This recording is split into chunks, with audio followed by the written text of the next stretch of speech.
Zealand, we're roughly projecting 3% growth. Our unemployment's at 3.9% on traditional measures, budget surpluses. People would look at us and go, you're doing okay. But we have homelessness at staggering rates, one of the highest rates of youth suicide in the OECD. Our mental health and well-being is not what it should be. So our plan is through the well-being work that we're doing, a living standards framework, and our well-being budget, where if you're a minister, you want to spend money, you have to prove that you are going to improve intergenerational well-being. We are hoping to embed in actually what the public is asking us for to address the societal well-being of our nation, not just our economic well-being.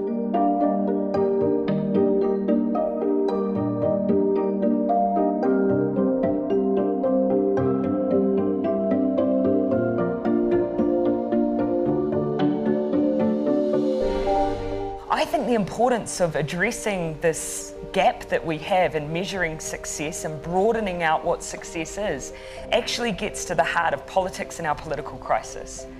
Now, if you are a person sitting at home and post the GFC, hear a politician stand up and say, well, according to what's happening to GDP, we are now in recovery phase, which many politicians did at various points in the cycle, and yet you're sitting there saying, I don't feel that, my situation is not improving, then that means that you have a disconnect and you have that increase in that lack of trust in your institutions and your democracy. And I really think that we've got a number in our political environment now of issues that are becoming proxies for a distrust in institutions delivering for people. So what's one way that we can address that issue?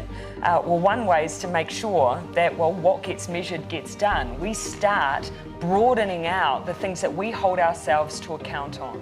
Our people are telling us that politics is not delivering and meeting their expectations. And so this is not woolly, it is critical. This is how we bring meaning and results for the people who vote for us. And it's not ideological either. It doesn't have to be something just progressive governments do. I think it is about finally saying this is how we match expectations and try and build trust back into our institutions again, no matter where we are in the world. And so some of the work we're doing now we'll reap the benefits in 20 years' time. But if you start looking at a lens of politics through what we like to use, kindness, empathy, well-being, then actually it doesn't matter what happens just in a political cycle. What matters what happens over decades.